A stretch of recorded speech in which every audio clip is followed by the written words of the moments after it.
Firstly, thank you so much, Anu, for joining me in this conversation. I think Shakuntala Devi is one of the most highly anticipated films of this year. Thank Because, of course, a brilliant subject, and you have the really talented Vidya Balan portraying her. So you. it's like, Yeah. anticipated, like I said. I read the story of how you decided to make the film. But did you always have Vidya Balan in mind when you started working on this project? Yeah, I don't remember ever not, thinking Vidya Balan and Shakuntala Devi. So I think in my mind, both of them have got fused into this one person. So yeah, I think it has been Vidya Balan all along, always, only. Okay. And so tell me a little bit about the whole, experience of working with her. What was that like? Because this is a biopic, and I'd read that she had said no to a lot of biopics. So the minute then she said yes, then obviously, how much was the work involved, and um, the whole. I think the reason she said a no to a lot of biopics was that she was not interested in what she calls a puff piece, because, where it's basically kind of a glorifying the person kind of a story, which I think no human being is perfect.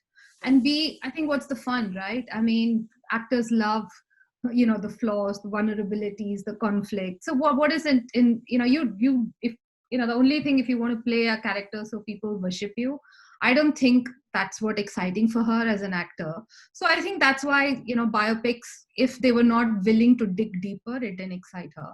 But when we went to her, we already knew that the fact that we wanted to see, of course she's a genius, everybody knows she's a genius, her achievements are immense, but actually, what, there was more to her than being a genius. She was also a human being. She also had relationships. She failed in some relationships. She had some amazing relationships, and that's what you have to see beyond the genius. And I think that kind of interested her. And she herself was fascinated because for her as well, Shakuntala Devi was just a maths genius. And she didn't even know what kind of maths genius. We all think maths geniuses are boring, they're serious.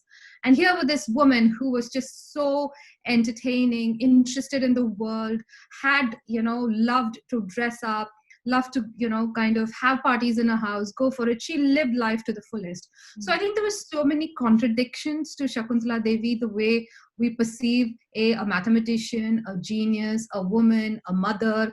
I think there were so many, kind of stereotypes she was shattering. So I think all of that sort of excited her. Of course, which meant that, bringing all of that to life, and capturing that larger than life character and journey of this woman, was not, it needed a lot of work. And she put in a lot of hard work. I mean, she is so, I mean, I can't even tell you how hardworking she is, because I mean, apart, she was a part of the journey. Every time we would have, like we first shared the first half of the script and the second half, then we would do revisions, we did dialogue. So, she was part of a lot of, the development process anyway.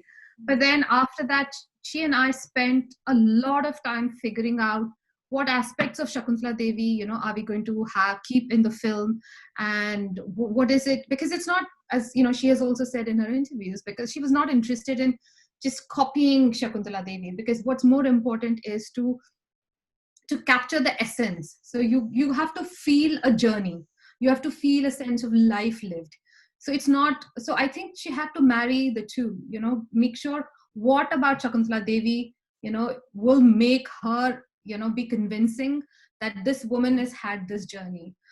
So yeah, I think, which included multiple things: the kind of clothes she wore, the little mannerisms, the accents, the way her body changes from from a 20 something to 60 something. So I think there was all of that. And I mean, she, as I said, she just, every aspect of it, she will sit with you. I mean, never, get exhausted or, I think she goes all out. Mm. And it's very, I mean, it's a dream for the directors, I mean, for person, because she gives you so much of herself. Mm. I mean, as a director, once she's signed up with you and she's on this journey with you, like not a single time if I reach out to her saying that, hey, I'm thinking this about the film, or I have this thought, I have always, she comes back with her thoughts, with ideas. So it is known that directors fall in love with Vidya, and then they're stuck for life. So yeah, that has happened to me also now. So every time I write, I think first Vidya, then I start thinking of other things. So she is, I mean, she is a very, very, very special actress. Right. This is your third feature film, but do you think this has been your most difficult to put together, to direct, or most challenging, if I could call it that? Would you say that? I think every film has its own ups and downs. I mean, Waiting was an independent film. It was, we didn't have that much money, but we had big ambitions. So, that came with its own. This is obviously, one had more resources. You had all, amazing actors. You had, I mean, what I meant was, you had stars and all of that. But I think it has its own challenges. I think every film is unique, just like your children. Yeah, I mean, I don't think there's one easy kid in one. So I think it's, but I would say that perhaps this film is a bit more difficult in terms of, you are replicating, you're capturing the life of someone real, who has lived, whatever. She was 83 when she died. She had lived a really large life. She had done multiple things. You're trying to bring that in a 2-hour film. Plus, this was, I'm not making an independent film documentary. We wanted to make a mainstream film because this message we knew was something that a larger audience would like, would love to watch. So we had to kind of, it is meant to be entertaining, and she is entertaining. So we didn't have to work too much because the central character was just so entertaining. So, your film needs a beginning, middle, and end, an interval, songs, all of that. Plus, you have to, we were very committed to one thing, that we will be true to her life. So we did not, we have not sensationalized something unnecessarily. We have not dramatized something just for the sake of it. We have kind of, the integrity of the film is really, I think, intact. So yeah, so that the writing step itself, it is challenging. Then, you're on the floors. Every scene is a different location because of her life. Every chapter, she was in a different place. Performances. So it was a very challenging shoot. And then when we finished post-production, we had the pandemic. So we have done the whole of the post-production in lockdown. So I mean, yeah, so I could say that every step of the way was challenging. But I feel like I can't remember ever thinking, oh, this is easy, ever in whatever years of my career on any film. Right. But were you looking forward to a theatrical release? Because this was made for the big screen, and now are you still excited about, OTT and Yeah, absolutely. The truth is the world has, changed. I mean, we are, going through an unprecedented whatever times. And so there is just no point pretending that in the, life as we know has changed. So in that scenario, what I feel like the message of the film is so relevant for today, when all of us are feeling a bit demotivated, questioning everything around us. I think, there is about a, where we are all like separated from our loved ones. We haven't seen our parents in a long time. So I think there is this film which is about, uh, you know, about a woman who went and did whatever she wanted, lived life to the fullest. This entertaining, it's got, emotional drama, and it's a film that families can sit together and watch. Otherwise, OTT tends to be an individualistic experience. So I think I feel like, a bit, I feel gratitude that my film is able to give the audience that experience. Sure, I mean, they would have loved to go to the cinema, but, we're bringing the cinema to you. So I don't feel like I have compromised or I've deprived I just hope that, people enjoy, they feel a fraction of the cinematic experience, they kind of yearn for. So if we can deliver on that, I'd be happy. But other than that, this is it. I mean, we are, as Shakuntala would have done. What would have Shakuntala done? I mean, she would have said, okay, this is what is happening. This is what I'm going to do, and I love it. So I think that's the attitude I have, and all of us on the film have. Right. Obviously, you've interviewed her daughter. Like, she also stays Yeah. in the Anupama. London. Yeah. You've spent a lot of time with her, and come up with the stories. I got distracted there. Yeah. Elements, to include or not include in your film. So obviously in the film as well, you touch upon the relationship with the daughter, because Amit Saad plays the son-in-law in the film. So Yes. You do touch upon that aspect as well. It makes her more human, isn't it? Yes. Because I see also what happened is, when Nanika was my co-writer, she and I went to meet Anupama Banerjee and Ajay, who were very, they really kind of told us everything they knew. Because and that was, it was very moving experience, right? Because when we met her mom had only passed away for, she was only 3 years since her mom had passed away. So she was, there was a grieving daughter who was, coming to terms with it. There was a big void in her life.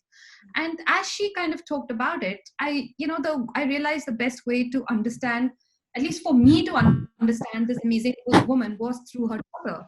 And that understanding is truthful. Now, a lot of other things is, what is the point in me in making a film about what is already there in public domain? But what I had access to was an insight that only Anupama can have. And that is, I felt like that's something audience doesn't know. That's something which is new, right? When we go to watch a film about someone we know, what is the point in just telling them what you can find on Wikipedia? So that prism allows you into, understanding this woman in a whole different way.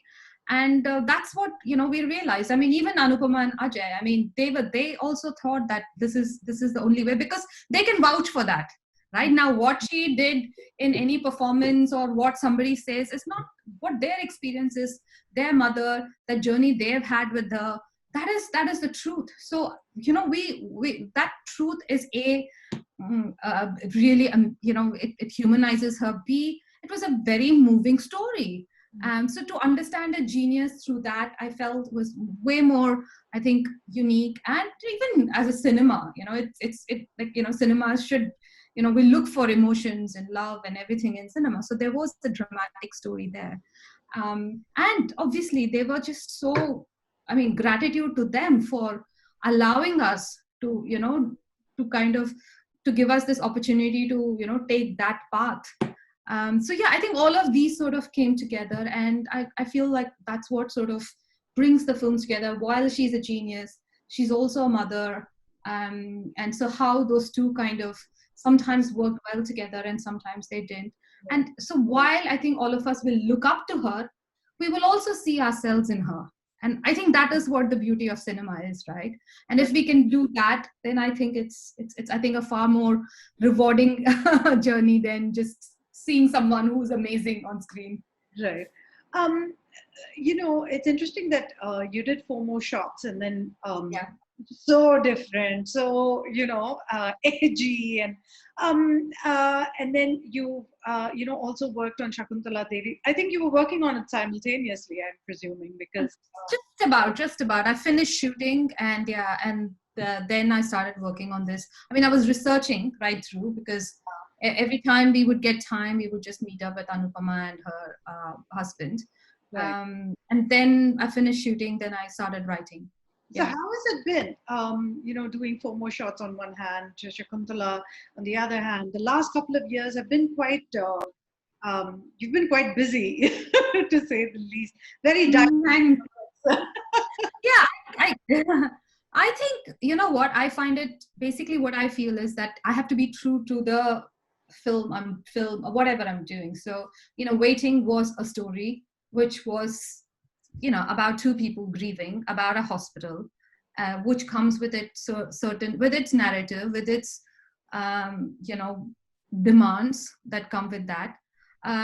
Four Shots was an unabashed celebration of friendship in the season 1 about women and sexuality, and I love the fact that with the way we always show women and sex on screen in India, it's always a very negative experience. They're either getting repressed, or it's like some big act of rebellion. So I loved that we were just going to show women just having it all. Like sometimes you have to just show positive things on screen to say this is possible. So I love that energy of it. So I was true to that. So for me, my thing was, that was my brief, was to capture this energy, this celebration, this friendship, and the glamour and the trappings. We wanted that whole cosmopolitan meets Vogue meets Sex in the City. And it was like you sit with your friends in your pajamas, have some drinks, and binge watch it. So it was true to that whole experience. Right. Now we have this life woman with her ups and downs. It's a drama. It's there is fun to it, but there is also big time heartbreak in it. So then this itself has its own and I also remember, like, this is for as we said, we're going to make it for a theater. So we needed to make sure that people have that complete experience. So then one is just true to that. And I think as a filmmaker, I've realized that is the only truth and that's the story. So I feel like, my commitment is to the film and what it demands out of me. So I don't know, when some people ask me, so what's an Anu Menon film? I don't know anymore, because I think if whatever the story demands, I go with it. But how do you choose your stories? I think the stories that I write, I think somehow come to me. All of them. I mean, London, Paris, New York was because, I spent a fair bit of time in London, Paris, New York, and there was, where I found myself, so to speak. So, that those experiences became London, Paris, New York. Waiting was a personal, experience when my dad was in a hospital for a long time, and that changed me profoundly. So it came from that. Four Shots was something that Rongita and Ishita, reached out to me, and it was a blast. It was, of course, somebody else created it, so I had to deliver to their vision, which was a very interesting task for me as well. And it was liberating in many other ways. Not to have the pressure of having to like find a producer. So that was a very interesting experience, where somebody gave me a task on hand, somebody gave me all the tools and said, now put it together.